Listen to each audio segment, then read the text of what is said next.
Hey amigos y amigas, you are listening to the English Made Simple podcast. This is episode number 138, number 138, número 138.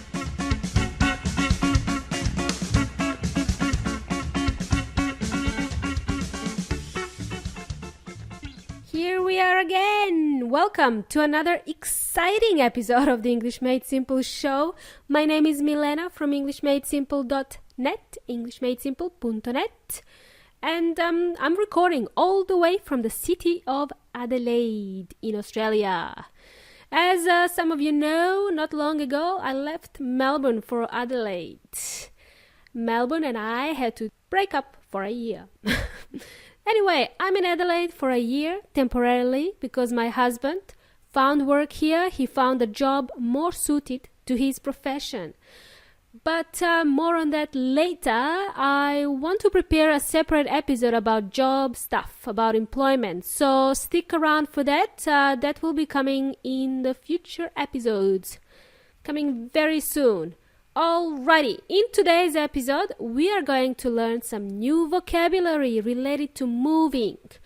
We are also going to learn a couple of phrasal verbs, which are to move in, move out, and looking for.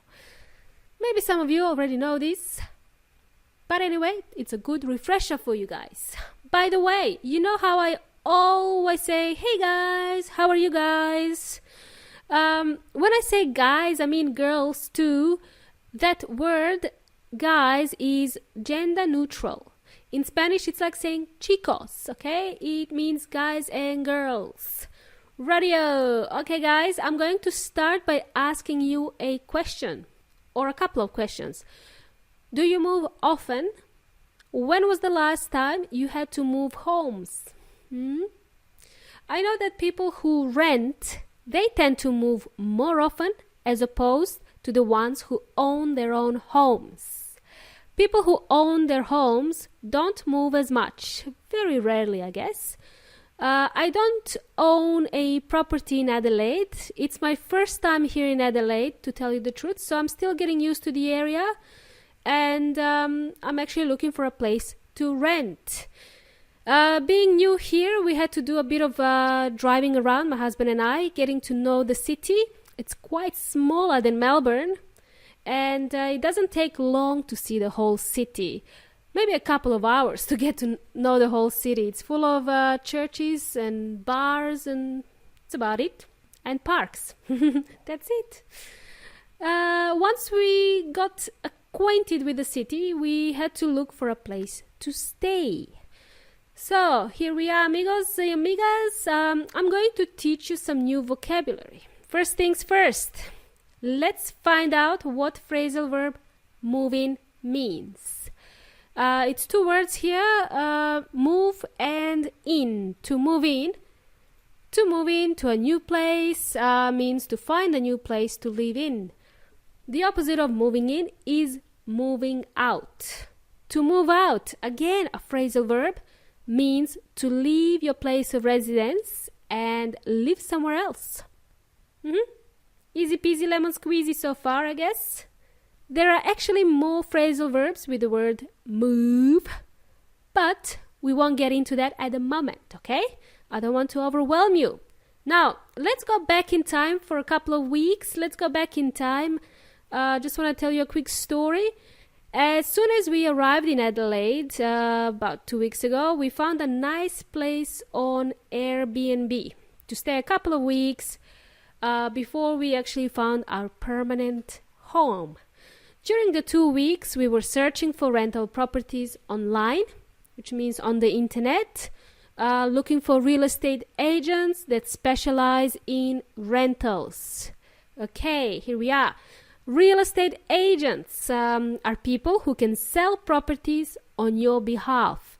They also manage rental properties for property owners. Real estate company in Spanish is empresas inmobiliarias. And to rent a place or to lease a place is in Spanish arrendar. And people who rent are called tenants. Tenants in English, and in Spanish it's Arrendatarios. Cool bananas. New words for you guys. Right, so we were looking for a place to rent. We were looking for something more specific though. We needed a fully furnished place. New word, new phrase now, new phrase for you guys. Fully furnished. It's actually two words here. According to Buen Inteligente or the online dictionary, to furnish as a verb on its own means to provide a house or a room with furniture and fittings.